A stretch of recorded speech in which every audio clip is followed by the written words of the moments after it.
Aloha and hello out there, everybody. What's going on? This is Miho from the Too Close to Call podcast, joined by my co-host, as always, Pags, and we are talking Stanley Cup Finals in the Five for Fighting series. Five for fighting, and we have a 3-game series left, my man. 82 regular season games, how many postseason games, and here we are the first week of June, and we got ourselves a best of 3 to lift Lord Stanley. Yeah, a week took us through 4 games, which is normal, where the NBA takes about 2 weeks to get 4 games in. That's why you guys out there are getting more Five for Fighting podcasts than Tee 'em Up podcasts. The NBA is stupid, and we are dealing with the NHL here, people. That is it, and we are coming to you with a series, as you mentioned, tied 2-2. However, it was 2-1 Bruins, and they had a chance to really put this series in a chokehold and go up 3-1, but St. Louis said, not so fast, my friends, and came back with the Game 4 victory to tie everything up. Yeah, man, the Blues, resilient, coming in with a big win against Boston, and in Boston, Game 2, to really even out that series and steal home ice back. And then the Bruins come out and just shellac them in their homecoming back in St. Louis, the first Stanley Cup Finals game there in however long. And then they come back and win one last night, which was huge. So the series could go either way, man. I probably see the home teams winning from here on out, Boston winning in 7. But, man, if I am not pulling for the Blues. Gloria, Gloria, come on and dance to Gloria, Gloria. There's like a huge following in that place where they watched that game is all Blues fans. Yeah, like get those, Flyers fans. Get them out of here, okay? It's a cool story, but let's not be taking over a part of town here or anything like that. No doubt. And it's all these Flyers fans jumping off the bandwagon and putting on their Blues shit. I'm like, I don't want you as a fan anymore. Get out of here. But these two teams have been two of the most resilient teams this year, which is why every time you think it's going one way, it goes back the other. But when you break it down, Pags, I think some stats tend to favor the Blues, specifically at even strength. When that's the case, they're out shooting Boston in shots by 11. They got 40 more shot attempts.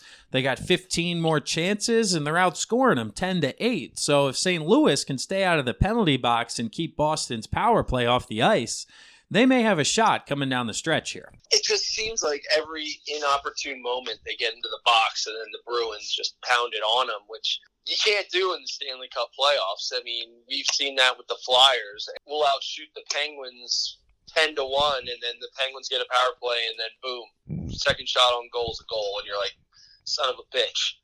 Because Boston's top 2 lines at even strength, if you can believe this, literally have 0 points not on the power play. It's just they haven't been getting anything 5-on-5. St. Louis has really been suffocating them, but that's why hockey is more than just even strength, and Boston's certainly taken advantage of that, specifically in games 1 and 3. Yeah, and if St. Louis can get some power plays of their own in game 5, it might help them out, because Boston's literally biggest penalty killer might miss game 5 in Zdeno Chara. His status currently up in the air because he took a puck to the face in Game 4. There was blood on the ice, and apparently there's some damage to his face. Obviously, they want to make sure everything's going to be okay, but him being a top hockey player, we know he's going to do everything he can to be out there on the ice. And even though that's in Boston for Game 5, if Zdeno Chara's not out there, he typically plays 20, 25, 30 minutes a night this time of year. That's going to be a big loss for the Bruins. No doubt, man. I mean, size alone, being in front of the net, stopping pucks, obviously taking one to the face already, that's a big miss for the Bruins if they don't have him. But part of me thinks there's no way Chara, with him being the end of his career, him missing a Stanley Cup playoff game. If he has to miss, they're saying there is a steep drop-off right there. A Mr. Steven Kampfer could get the call, but if he wants to stay with a lefty, the only other option is a rookie whose last name I can't even pronounce. So he's 20-year-old Finnish defenseman who's a first-round pick, but he's only played 2 games at the NHL's level, so certainly not seasoned, and that favors St. Louis, and they have the momentum after a solid Game 4. So as I'm rooting for the Blues, I think they may have a slight advantage if Chara's not on the ice. Hey, Rook, what have you been doing? Playing video games? Playing Fortnite? Yeah, we need you on the ice today for Game 5 of the Stanley Cup playoffs. And oh, by the way, if we lose, we're going back to St. Louis with an elimination game. So don't fuck it up. What an opportunity, but that guy's got to be pooping in his pants with something like that going on, man. We will see. But my prediction, I'm going to go Blues in 7 just because I'm going to remain positive and hopefully things check out and Boston somehow feels the anguish that the Eagles delivered the Patriots just a few years ago. I sure hope so, man. I can't take 3 out of the last 4 champions coming out of Boston. I know we harp on this all the time, but I just can't deal with it again. Game 5 is Thursday night, followed by Game 6 on Sunday evening, and then the current, if necessary, Game 7 all the way on Wednesday. So as we started this podcast saying we are pro-hockey and anti-basketball due to the schedule, it looks like that's about to flip-flop, and they're now taking 2 days in between every series, but they do have to travel, so I guess that would be the explanation.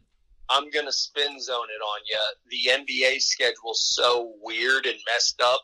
I'm sure the NBA does like a 1-game break one way there, and the NHL's like, well, we're not going to have a game the same day as the NBA. So still blame it on the NBA. There it is. Still their faults that everything's flip-flopping in chaos. But either way, we will talk to you guys next week at some point discussing the 2018/19 Stanley Cup champions and what this means for the future and how the Flyers can possibly get to this level in the not-so-distant future.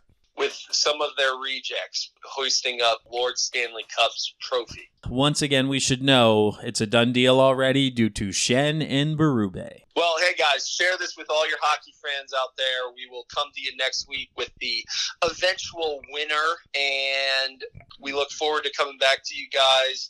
This one's probably going to fall off very soon. Probably not going to have much to talk about, so enjoy it while it lasts, and share us on all your social media platforms. We'll talk to you guys soon. Later. Peace.